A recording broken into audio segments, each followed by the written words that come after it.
All right. Hello, and welcome to today's Panel Spiel online talk.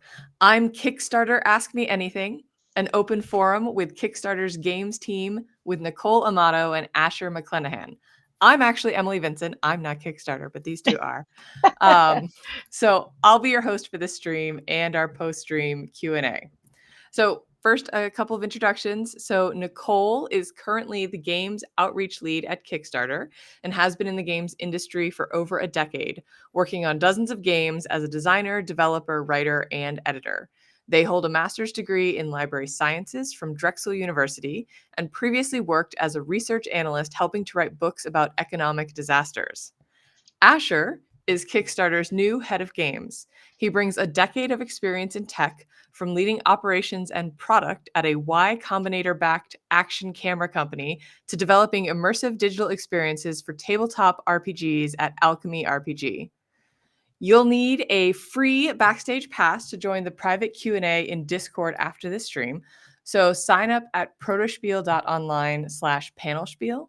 Once you have your pass, visit protospiel.online/panelspiel-discord to pair your Discord username with your pass and get access to the Panelspiel areas in Discord.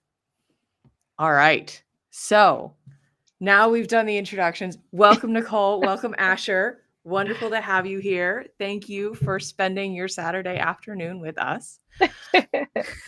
So great to be here. I have to say, Nicole has a much cooler bio than I do. I have to figure out how to sound as rad as my compatriot over here.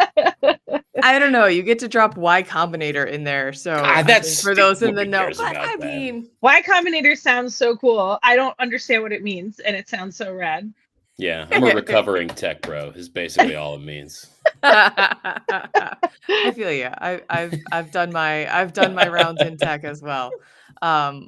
Yeah. Well, it's so great to have you here. I'm excited to chat with you today. You both know, but maybe our audience doesn't. I recently ran a Kickstarter for my game Pirates of the High Teas, which is the first game from my company, but I'm already planning the next one as I work to fulfill this first one. So I love the chance to pin you guys down and ask you questions, but I'm sure the folks in our audience are going to as well. So we're just going to have a back and forth conversation. I have some questions to get us started. So if you guys don't mind, I'll sort of jump into the first one. All right. So I'm sure everyone here would love to run one of these huge 6 or 7 figure campaigns. But a lot of the game campaigns that we're going to be running or that run in general, right, are sort of small indie projects that are maybe just looking to get enough for their first print run, right, just dipping their toe in the water starting out. And it's a really crowded space. So I'm wondering if each of you can talk about ways that you've seen some small indie projects stand out in this crowded space of games on Kickstarter. And I'll toss it to whoever wants to go first. Go ahead, Nicole. I mean, Emily, I think that yours crushed it. I mean, you did one of the things that a lot of people don't do, and a lot of people think they don't have to do, which is build an audience beforehand. And, people think that, oh, I'm just going to go to Kickstarter and Kickstarter will do all the work for me. Mhm. And that's not how it works. You need to build up that, both your email list and those, pre-launch numbers. And we usually see like a 20% conversion rate on your followers is pretty standard. So, I always tell people, like, do the math. If you need X amount of money, then does 20% of your followers at launch get you to that much money? Because then you would be, smooth sailing. Yeah. Good. I'm glad somebody else was also going to say Emily. But I think that's one of the biggest mistakes that people make. I mean, I've had conversations with people months and months in advance where I tell them they have to build up their audience, and then they're just like, no, I have to launch it now. And then they launch it, and afterwards they're like, I really wish I had built up my audience. I think that I could have done a lot better. So that's one of my biggest, one of the things that my former boss, John Ritter-Roderick, said was, your campaign is the fire and Kickstarter's the fuel. So if there is no fire and you're dumping fuel on it, nothing's going to happen, basically. Gotcha. Yep. Do you think that's some of that challenge then, it sounds like, is people getting stuck on, like, I've picked a launch date and I need to launch on this date, rather than I've picked a number of followers that is my launch, I think it's also, my game is done I need Mm. to, this child needs to go to college. This, you know what I mean? Like this child needs to move out of my house. I think that that's something that happens with people too, because they're eager to start their next project. Mhm. Totally. Yeah. Yeah, I mean, I think a lot of what I have to say about it is really just a plus one on all of that. I think the reality is indie projects standing out is not about everybody on the planet being able to go to Kickstarter.com and see their indie project. It's about getting the right people in front of that project. And that is all pre-launch, finding an audience. Like, if your idea is so unpopular that only 1 in a million people like that idea, there are 8,000 people that are stoked about that idea.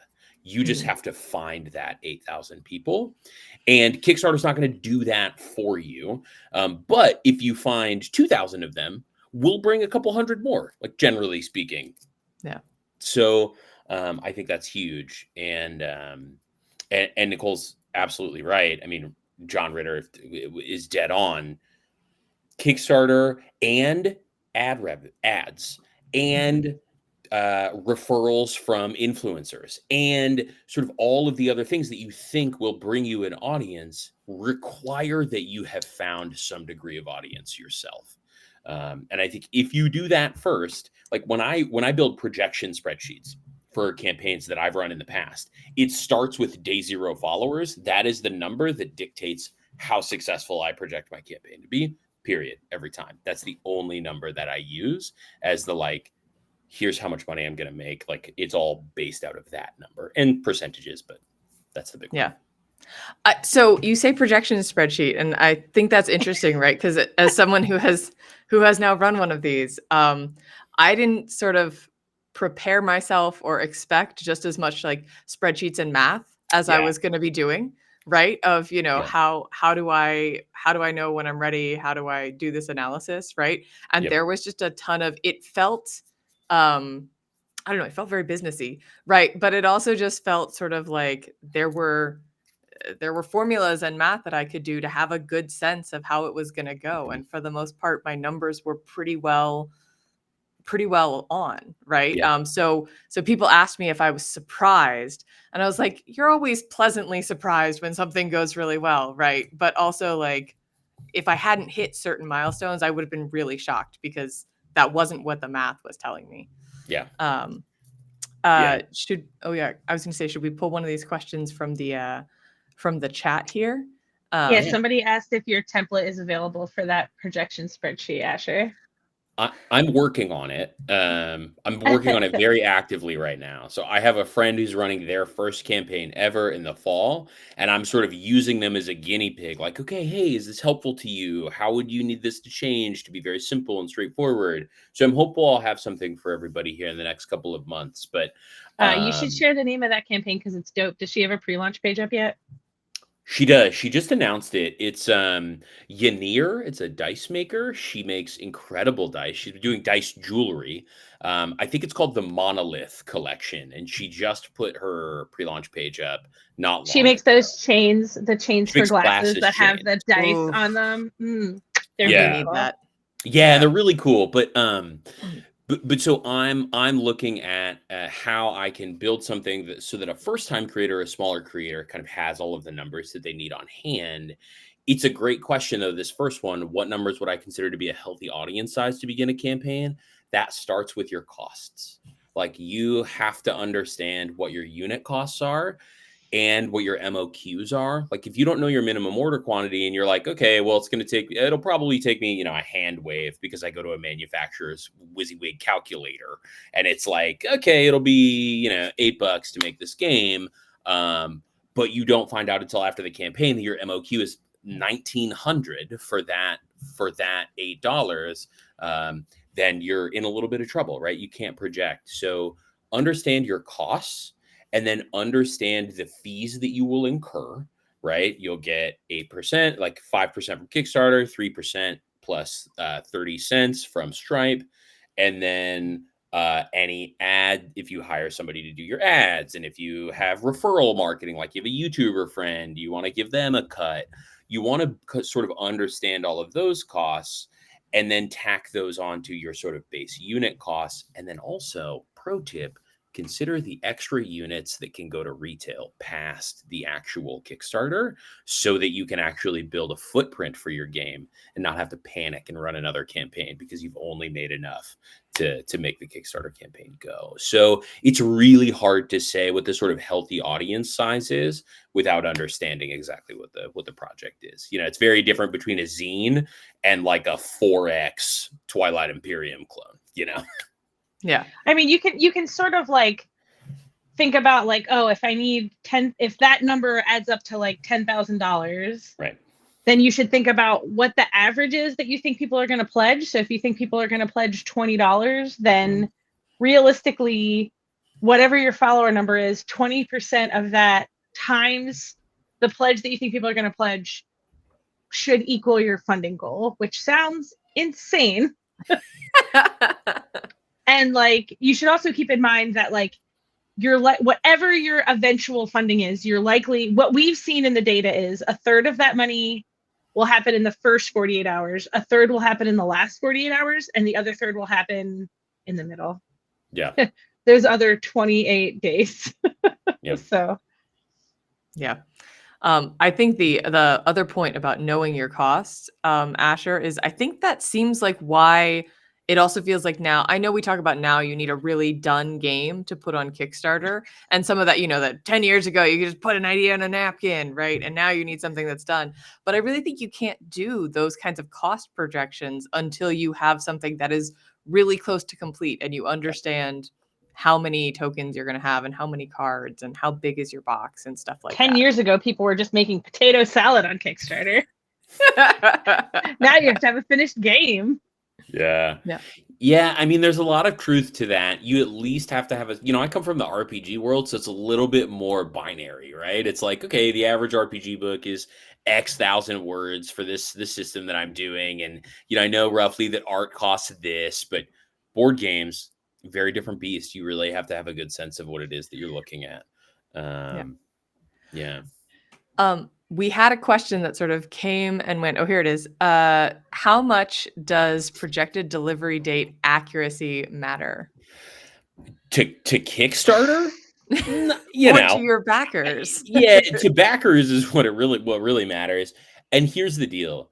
I think if you want to build a business, if you want your board game to turn into something that you can do forever full time, my hearty suggestion is being radically transparent, honest, and not overly optimistic. I think there's a degree of optimism that must exist if you want to be an entrepreneur that makes your projections in terms of how much things will cost and how long they will take totally wrong.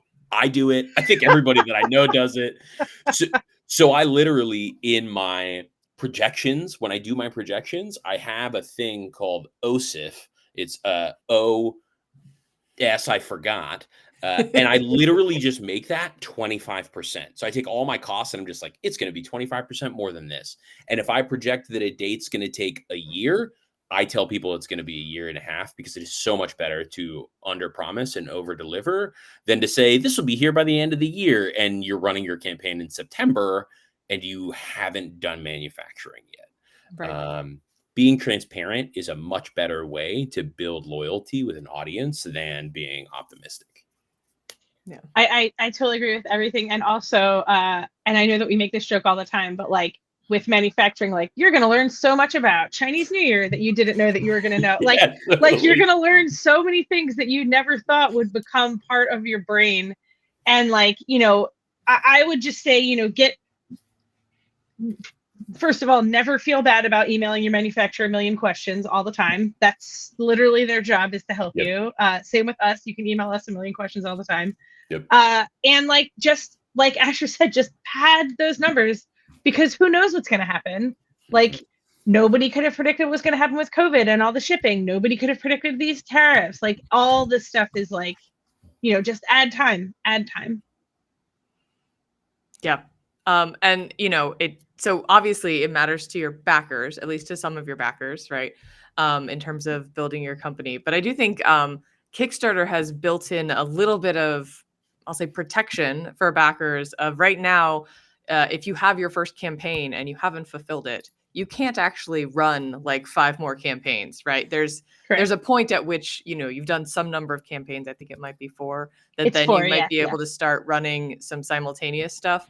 But you guys have at least scaffolded it to avoid letting us go run wild and overpromise and underdeliver, at least until we've sort of proven ourselves, right?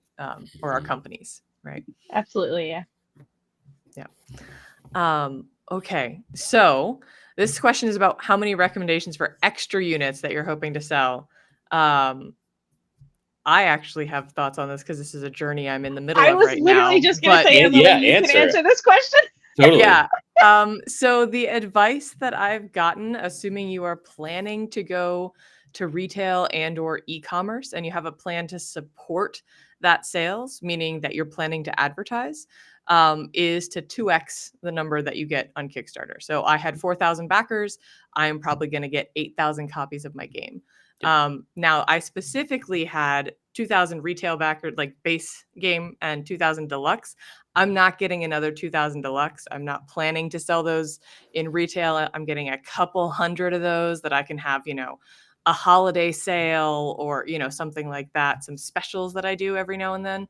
So I'm going to be getting a bunch of the retail version of the game. But I have plans of, selling on Amazon, selling to friendly local game stores, having a Shopify site, all of that, trying to get into consolidation and things like that. So there's a whole bunch of work if you're going to sell those extra units and how you're going to get customers asking for them and going into their friendly local game store and sort of having that pull for your game, because just having them exist on the internet is probably not going to get you those sales that you're looking for.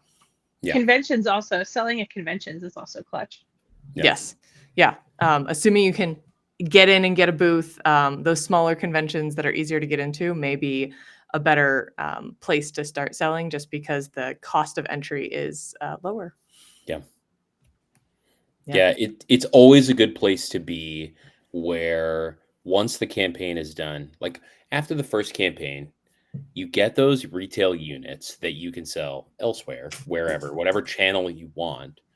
And then the foundation of your business isn't crowdfunding. Like, I think from my perspective, this might feel antithetical to my role, but in fact, I don't think it is. You should really ideally crowdfund out of excitement and marketing promotion for the next thing you're doing, not out of necessity to keep your business running. Like there are a lot of people who crowdfund fairly, like, we're not talking like multi-million-dollar campaigns, it's just like kind of like in the couple $100,000 campaign range, but they have this really robust, sustainable business where they're in hundreds of retail stores and they're selling online really effectively. And every once in a while, when they have a new product, they run a Kickstarter because it's the right thing for that product. I feel like that's the place that most games creators want to be, because I love running Kickstarters. Like, running a Kickstarter totally changed my life. It changed the trajectory of my life in a way that I will forever be grateful for. And it sucks. It's hard.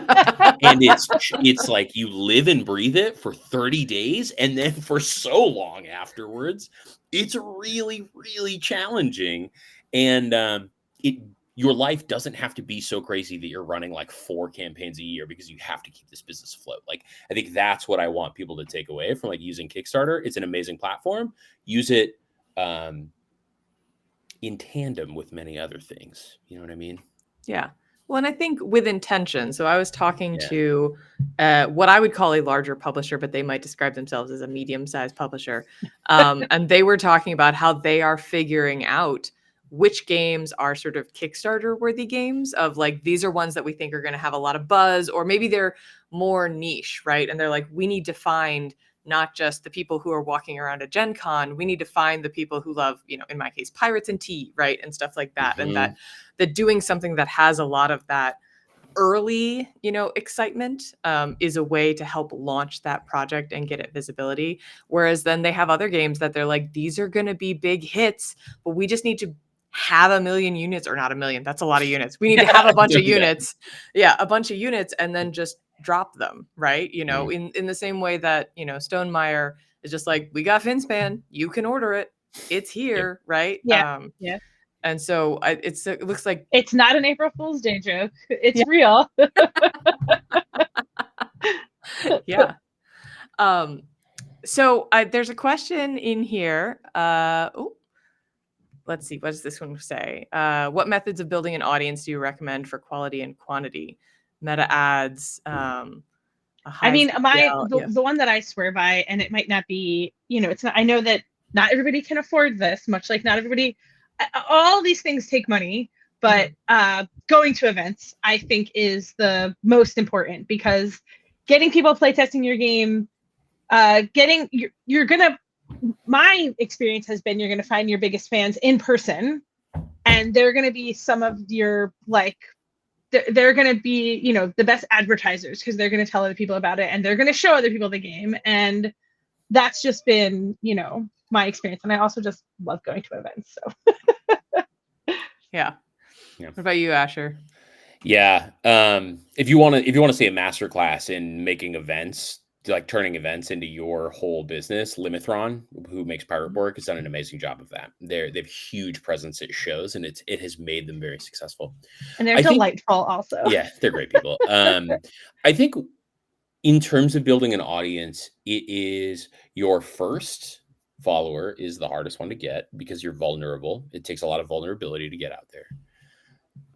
The best way, you're probably gonna prototype and test your game, especially if you're in this room right now or watching this video. Having a like a mechanic that you can leverage to get people to get updates and news about your game that are testing it is really valuable. These are your first players, right? These are the first people who are champions for your game. So I think that's huge. I would recommend, when you're doing playtesting, formalize the playtesting. Formalize, like, get yourself like a Google form or something that people can fill out, that can give you feedback, and they can check a box and say, like, I would like to stay updated about this. I'm interested in this game coming to life. Get those email addresses. So that's the first way to do it. There are a lot of amazing Facebook groups where people talk about, games that they're working on. And I know a lot of people have made their careers doing that. And on Reddit, Reddit's a little dicier, especially these days. But what social media platform isn't, I guess. And then, yeah, events. Those are the three that I would really try to leverage. Don't let somebody try to sell you a newsletter. I do not ever do that. It's not worth it. Conversion on those is traditionally very, very low. It is a slog to get your first 1, your first 10, your first 100. And then after 150 or so, it kind of starts to feel a little bit easier. You know what's working. You know some versioning of your position statements that work really well. And I think you can get followers a little bit easier after that. But that first couple is rough. Yeah, I agree. I had a ton of success at physical events. I spent a year sort of pounding the pavement with pirates. But I did also see a lot of success advertising, specifically on Meta. I think that was the best advertisement investment in terms of like buying ad placement that I did for my campaign. And there's just a lot of people on there. And in particular, if you have a game like me that maybe doesn't speak as much to the BGG online audience, right? You have to look other places to find those folks, Yep. right? Because my game doesn't have a ton of minis, that's kinds of things. So yeah, I think in person and then meta advertising is the best I've seen. By sell a newsletter, do you mean buy a list of emails to send to? Yeah, there's like 2 different versions of this. Somebody will say, "Hey, I've got this big newsletter that's amazing. You should pay me to be in it." Generally speaking, if a newsletter is really good and it converts really well, there's not a lot of cold outreach that's happening to sell spots in that newsletter. And then the other one is like, I've got a list of very relevant email addresses that you should buy from me. I believe, Nicole, was it you that just got one for a tattoo show that's I coming up? did. I was like, hey, we need money in the budget. I just got this email at my work email that was for a tattoo event. I know what I'm doing next weekend. Like, here's a Woo! list of attendees. Do you that are coming? Do you want their email addresses for however many dollars? Yeah. Yeah, I recommend neither. Now, there is something to reaching out to a newsletter that you admire or that you do good work with or that you know. Reach out to them and see if they'll put you in a spot. I think that could be an avenue that might be worth checking out. But generally speaking, if it's a cold outreach thing, my experience is that newsletters that are really good and robust don't really need to do a lot of cold outreach.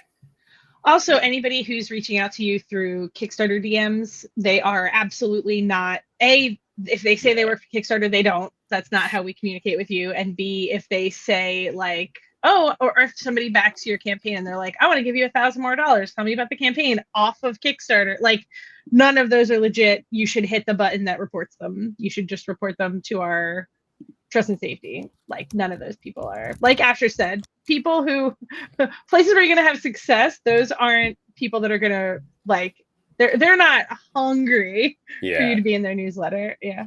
Yeah. And I think that's different than like if you're a part of the Protospiel community and we have a Protospiel community newsletter that we send out. You can just submit and say, can my game be in this? And, we write it up and include it.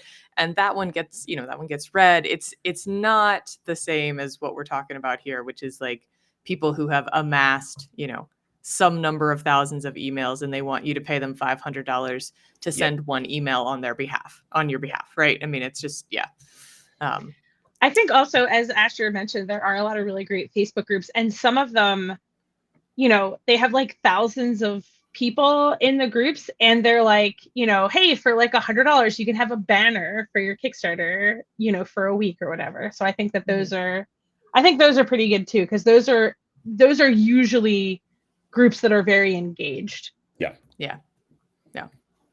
So there's a question that's a little bit back, but about projects we love. I think this is one of your questions too. Yeah. So what determines if a project gets a project you love?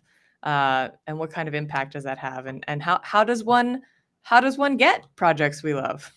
Asher and I were just talking about that this week. Yeah. Do you want to do it? Or do you want me to? Go ahead. Yeah, I'll do it. There's a form that you can fill out for games projects, specifically games projects. If you're from another category, it's just games. That we'll make sure that you guys have access to. That gives you an opportunity to kind of tell the editorial team about your game.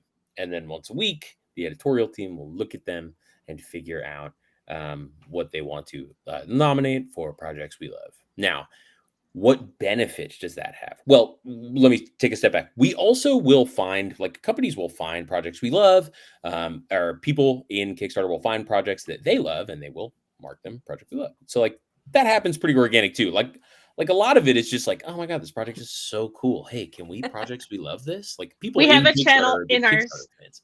We have a channel in our Slack that's just projects we love. Hey, we should all check this out. And so some of them are really delightful. Yeah, and so that happens all the time. And then what it does is gives you a sort of algorithmic boost. You show up a little bit more, you surface a little bit higher. It does not make or break a campaign. It is another one of those bits of fuel, right? Like, it doesn't it's not going to take your project from $10 of funding out of a $10,000 goal to $1 million campaign. But if you've got an audience and you're getting a little bit of traction, it'll probably get a little bit more traction because just kind of more eyes will see it. And I can't say a ton about the algorithm, but what I can say is, like, it's holistic, but Projects We Love does help it out. So there's been a lot of speculation about what's in the algorithm, right? The black box, the magic number that is an actual number, right? Mm-hmm. One thing I've heard anecdotally from people is that the algorithm likes projects that have a lot of engagement, so that have people commenting on them and stuff like that. I don't know if you can speak to that, or if there are any other things you can share about what the algorithm likes. But Totally. I can't share everything, sure. but I did get a full presentation on like how the algorithm works.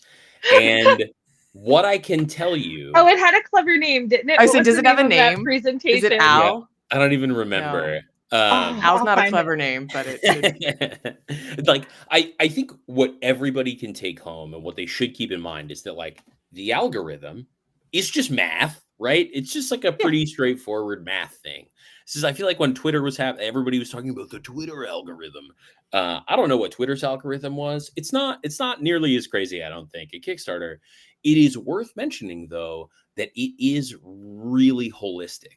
Like the team has had 16 years to figure out what makes projects cool and unique and interesting and engaged with and likely to be popular.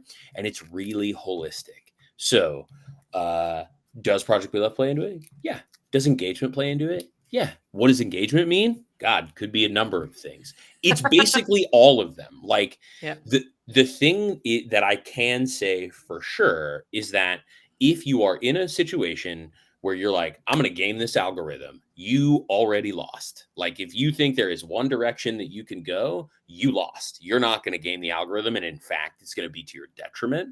It's a really holistic, like, full platform look at how your campaign is, how it's funding, how it's how you're interacting in comments, the updates that you're posting.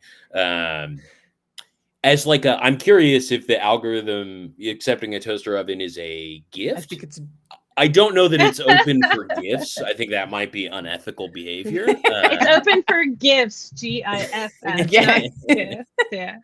But so I think, from your perspective, from what you just said of, if you're out to game the algorithm, best of luck, right? You're probably approaching it. But if you're coming in from a perspective of how do I make my campaign more fun or more exciting or something like that, Yeah. that is a benefit to your campaign in general. And from what it sounds like, the algorithm is designed to recognize fun and exciting and interesting and engaging campaigns, right? So it feels like by doing something that's good for your campaign, you should also inherently be doing something that will be good for your algorithm, right? Yeah. That is exactly right. Kickstarter is a public benefit corporation. It is sort of like encouraged to help people make decisions that are good for the communities that utilize Kickstarter. So like the algorithm doesn't do anything other than like take a look at like what do really cool campaigns do that like serve their community in a way that's really effective. Those are the things that we encourage everybody to do, and those are the things that will get a little bit of a bump from us. Yeah. So as long as you're treating your backers well. Two things. One, I found the presentation and it talked about the algorithm, and the subtitle was A Sorted Tale, SORTED. And I was like, this is the greatest subtitle of all time.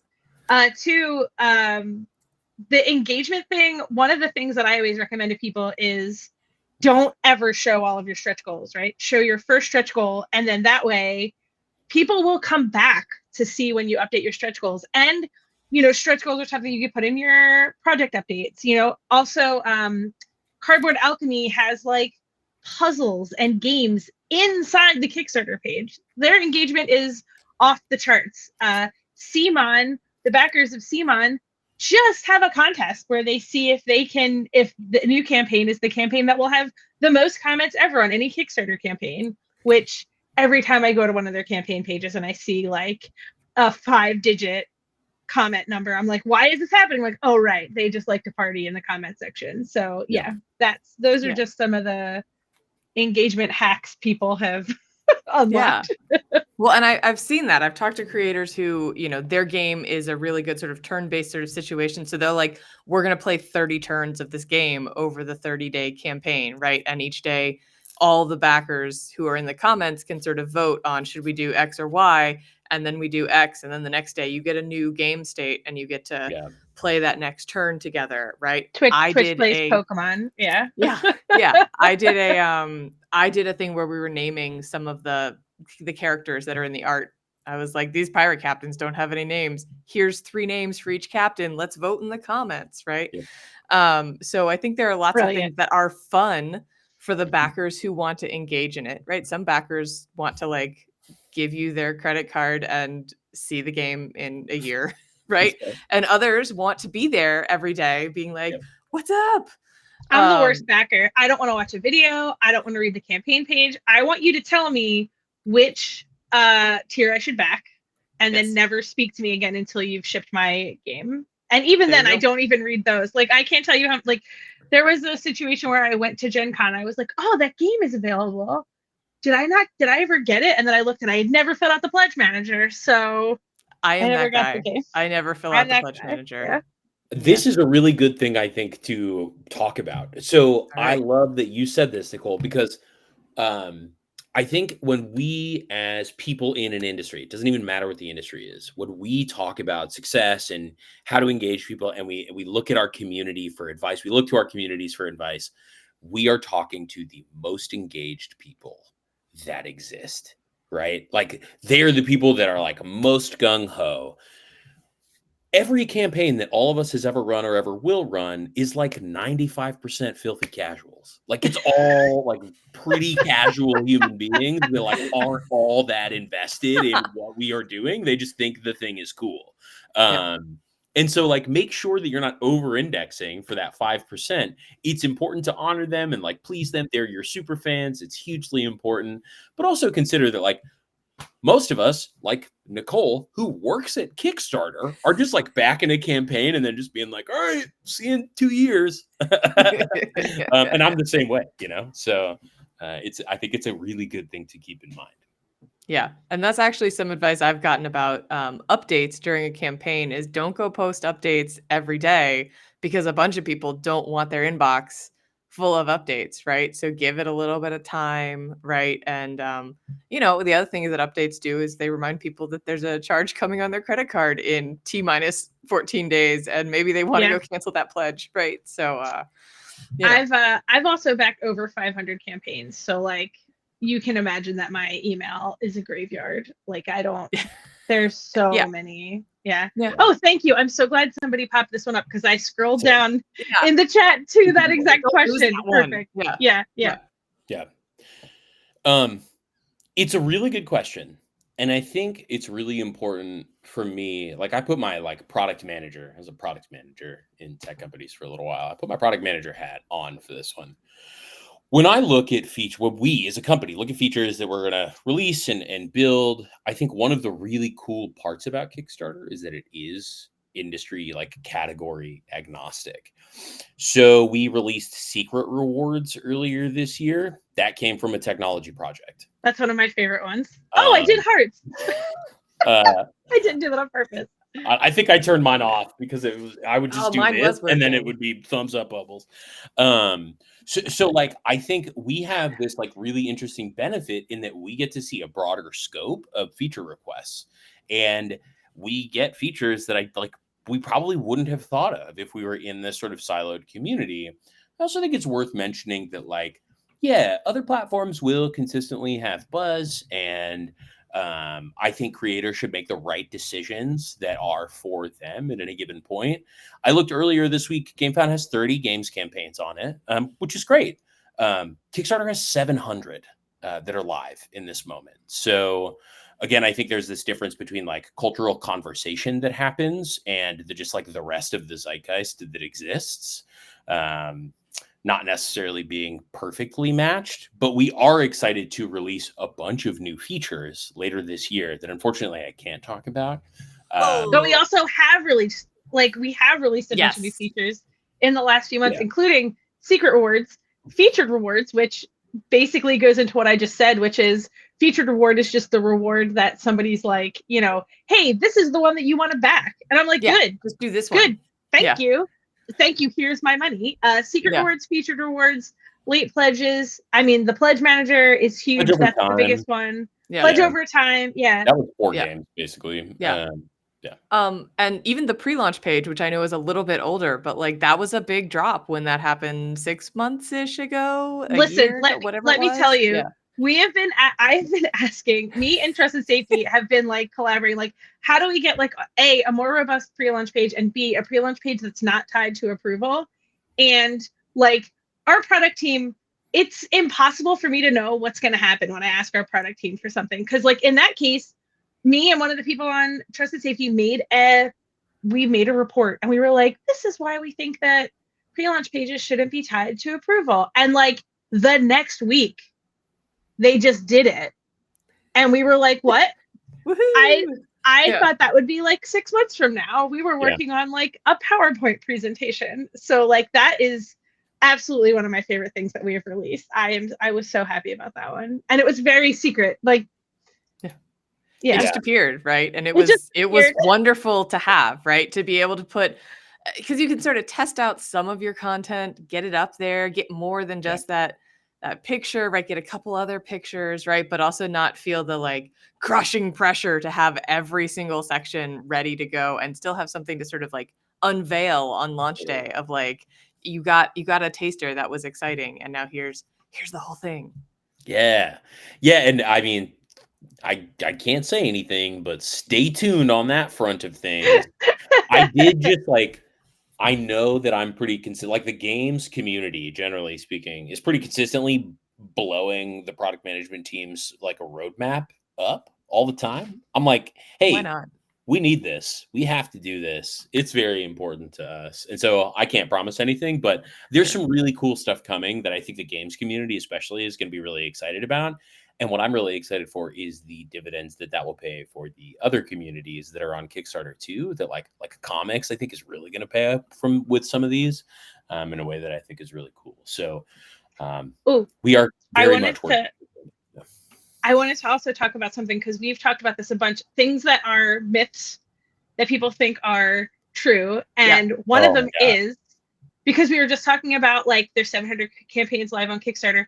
One of the things people have done to me, and I've been at Kickstarter for 3 years, and one of the things that people say to me all the time is, oh, can you let me know if a big campaign is launching on the date I want to launch? Because I'm not going to launch if there's a big campaign launching that day. And our insights team actually came to us and said, hey, just FYI, when big campaigns launch, there are way more of those people that come to the platform to back those large campaigns are staying and backing lots of smaller campaigns. So it's actually way, way better for you to launch when a giant campaign is launching than it is for you to launch when there's not a giant campaign launching. So I could not believe the data behind that. I was like, myth. We've been myth busted. I loved it.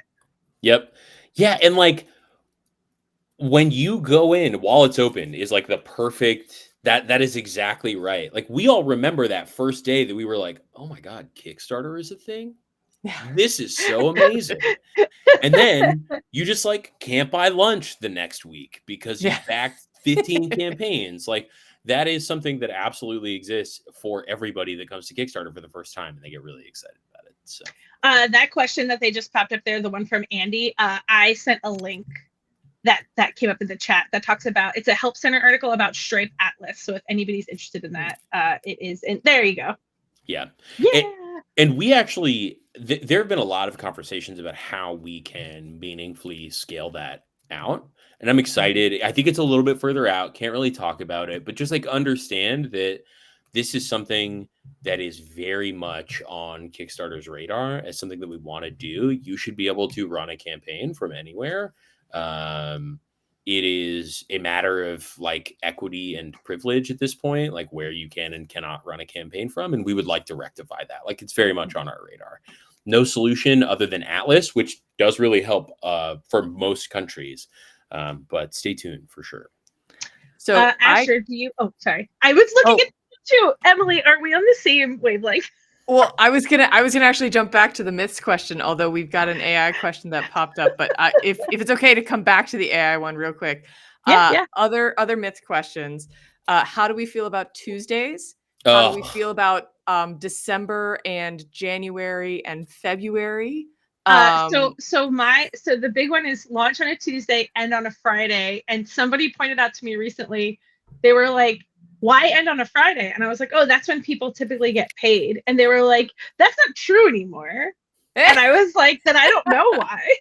My one big thing I will say about ending, sorry, Asher, to cut you off. My one big thing about ending is make sure that your ending time, think about when people are going to get the final 48-hour reminder and the final 8-hour reminder. Because if you're ending at 8 a.m. Eastern time, they're going to get an email at midnight Eastern time. Yep. So they might not. So those are things to think about more than what day to end. Sorry, go ahead, Asher. Yeah. No. Yeah, that's very good advice. The myths that drive me insane. January, February, we had 2 multi-million-dollar games campaigns in January and February. It's about audience. It's not about time of year. And I looked at I'm an RPG person. So I previously, before I was a Kickstarter, looked at the top 50 RPG campaigns of all time. They're completely devoid of any pattern in terms of when they launched. They were popular because they were great. Tuesdays is the only myth that I cannot bust. So, and I talked to the insights team about this. It's not because it matters. It really isn't. I can't bust it or validate it because there are so many people that launch on Tuesdays. Because we're all doing it. Do not have a meaningful sample size of any other day.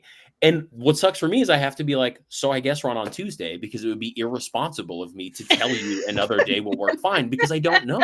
So I have to perpetuate this cycle of unknowing because so many people have just decided it's Tuesday. And that's a retail thing from like 60 years ago. Like Mad Men era advertising decided that Tuesday launches were the day. That's why movies still come out on Thursday, because at some point when we were going to picture shows, we decided that Thursdays was the day to release movies. But I don't know if there's actually any reason that we still do it in 2025. Yeah.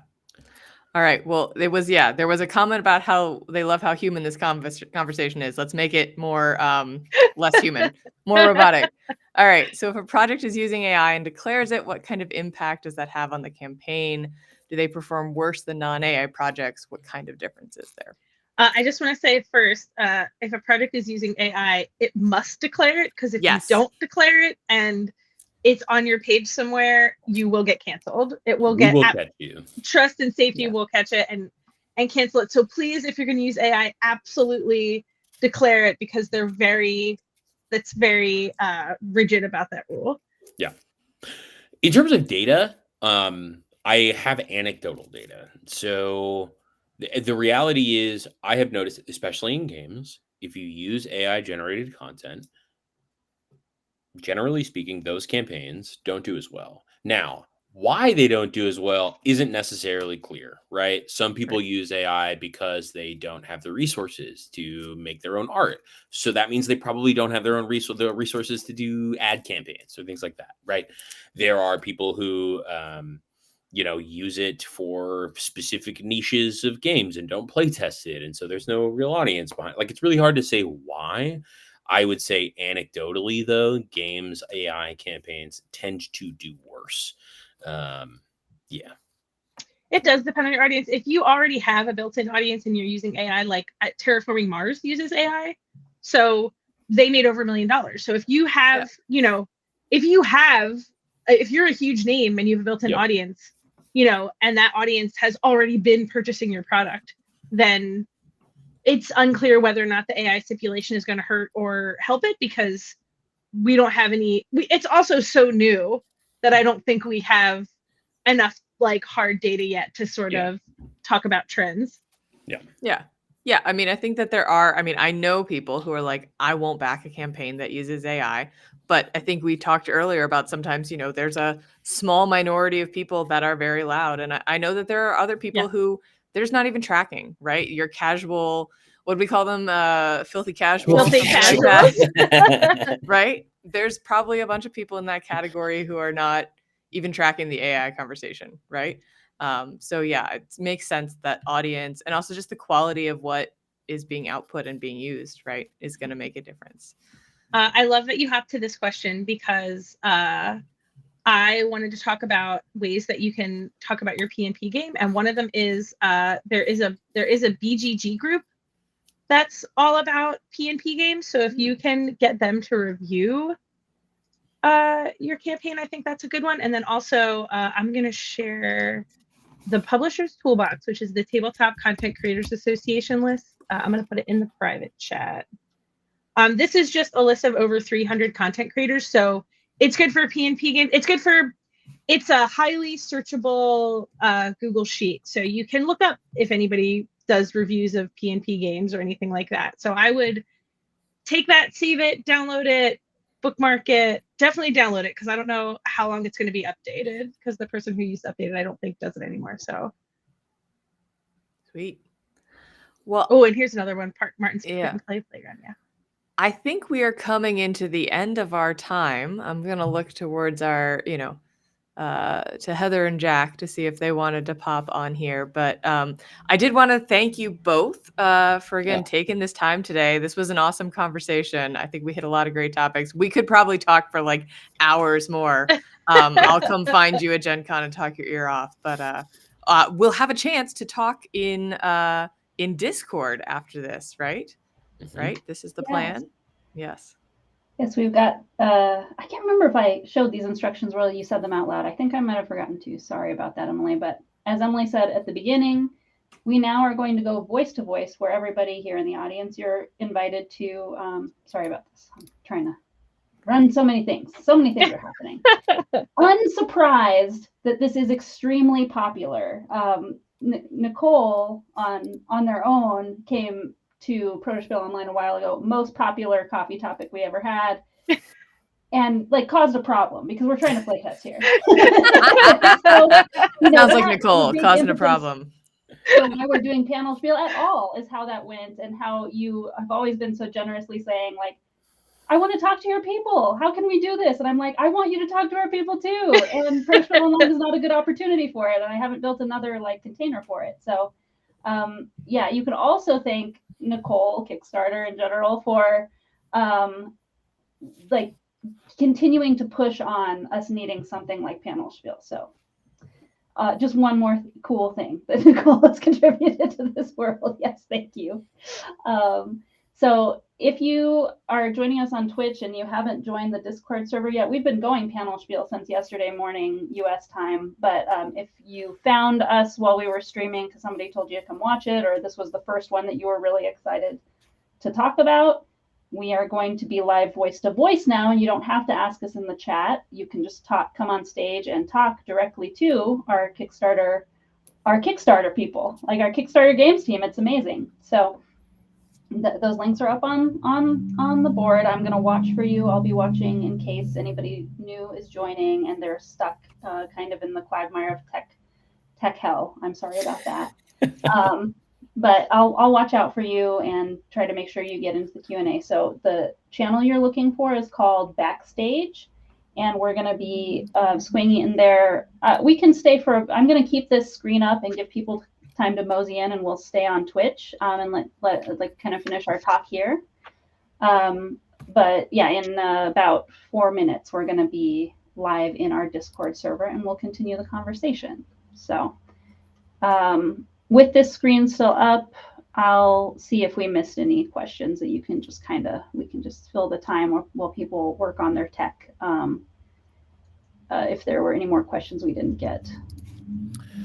Let's see. So this was one that I didn't have highlighted yet. Oh, yeah, really good question. It's definitely like an area of improvement that exists at Kickstarter. So the way, if you want to know the actual steps to do it, you can go to Kickstarter, just hit the games button, and then go to all filters. You can filter by upcoming. I'll call that a less than stellar experience. I think we sort of acknowledge that, and there's some cool stuff that we are excited to do around making discoverability both pre and post campaign better. No timeline yet on it, but it's something that we like very actively talk about pretty regularly. Can you sort those by follower count? I can't remember. I don't know. I can do it on the back end. Basically, what I would recommend is looking at that filter, and then a lot of people in the images or in their pre-launch page put the date of when they're going to launch. Yeah. And like it's interesting. a lot of the pre-marketing, like really, it's all on the creator. Traditionally, that's where it all comes from. So a lot of times it's just a little bit less visual or visible unless you are in touch with that creator. So we're excited to improve that, but there's room Yeah. there for sure. And can I add something that I discovered when I ran my first campaign that I also discovered lots of people don't know? So when you submit your campaign for approval, right, you put when your launch date is and stuff like that. But to actually launch, you have to go in and hit the launch now button. There's no automating it. It's not just going to go on the day Yep. and time that you set it to, right? So I mean, from just a, back end perspective, having you guys know when that's going to happen, I don't know that you have that, right? Because I could say I'm going to launch in 2 weeks and I could go in tomorrow and just hit launch, right? Or I could say I'm going to launch in 2 weeks and I could not launch for 8 months, right? And that's just sort of that. As a creator, at first I was like, I wish I could just make it go. And then I was like, no, I'm really glad it can't accidentally launch when I forgot what date I put in, or I put the wrong time, or I mean, you're also describing my daily experience because, like, one of the things, we talked about Project We Love. There's also other promotional opportunities that we have. We have newsletters, we have page placement, we have a wonderful team that shares stuff on social media. As you can imagine, Asher said that there are sometimes 700 campaigns live just in games.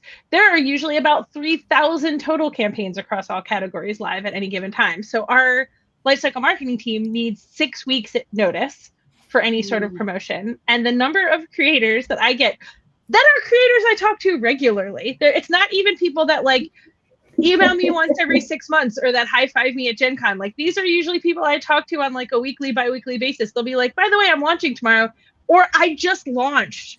I'll see it in my personal email that they just launched, and they're like, can you get me in a newsletter? And I'm like, hard no. I cannot do that. So yeah, it's definitely like, there's a lot of moving parts, and there's 3 of us on the games team. It's Asher, Asia, and I on the games team. So you can imagine that, with 700 live campaigns, it's difficult. It would be great if the date that people put in was the date that they were intending to launch. But I think sometimes they're just like, I got to put in a date to submit this. Sure, here's a date.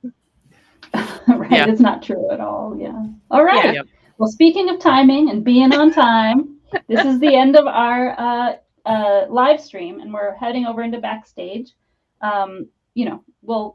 We'll have a transition right in the next couple minutes. We'll all be there, and we'll talk voice to voice with anybody who wants to come on stage and talk to the Kickstarter team. Thank you so much, everybody. We'll see you there. Hope to see y'all there.